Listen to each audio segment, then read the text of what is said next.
Hello friends, তোমাদের সাথে আজকে আমি শেয়ার করতে চলেছি আমাদের বাড়ি থেকে মাত্র 3 মিনিটের রাস্তায় ফরেস্ট, যে ফরেস্ট আছে সেই সম্পর্কে। দেখো, আমি এখন যাচ্ছি ফরেস্টের পাশ দিয়ে, দেখতেই পাচ্ছ তোমরা সব গাছগুলো। তো চলো আমি তোমাদেরকে বেশি কথা না বাড়িয়ে বলতে থাকি।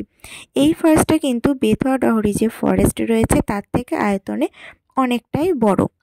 এইগুলো যেহেতু আমাদের বাড়ির পাশে, তো তার জন্য মানে শোনা কথা বা জানা কথা।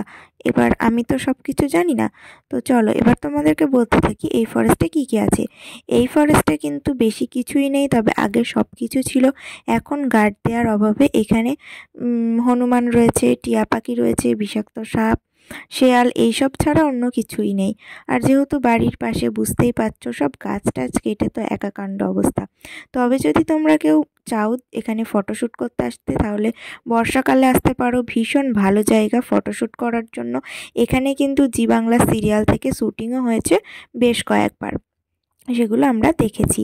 তো যাই হোক, তোমরা যদি আসতে চাও এখানে কিন্তু আসতে পারো, খুব ভালো জায়গাটা।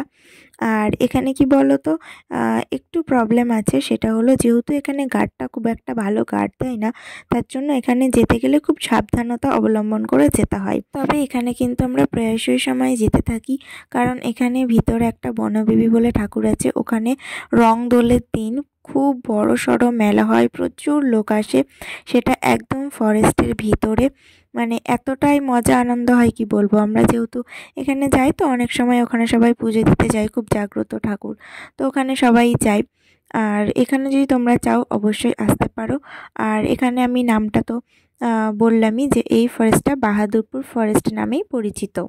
এই ফরেস্টটা কিন্তু শান্তিপুরের একদম কাছে। শান্তিপুর থেকে মাত্র হয়তো 20 মিনিট কি 15 মিনিট লাগবে এখানে আসতে, এর থেকে বেশি কিন্তু টাইম লাগবে না। তোমরা যদি এই ফরেস্টের ভিতরটা দেখতে চাও, আমাকে কমেন্টে অবশ্যই জানিও। আমি ভিতরে গিয়ে ভিডিও করে যতটা সম্ভব আমি তোমাদেরকে দেখানোর চেষ্টা করব। তো আজকের মতো ভিডিওটা কিন্তু এই পর্যন্তই। টাটা, দেখা হবে নেক্সট ভিডিওতে।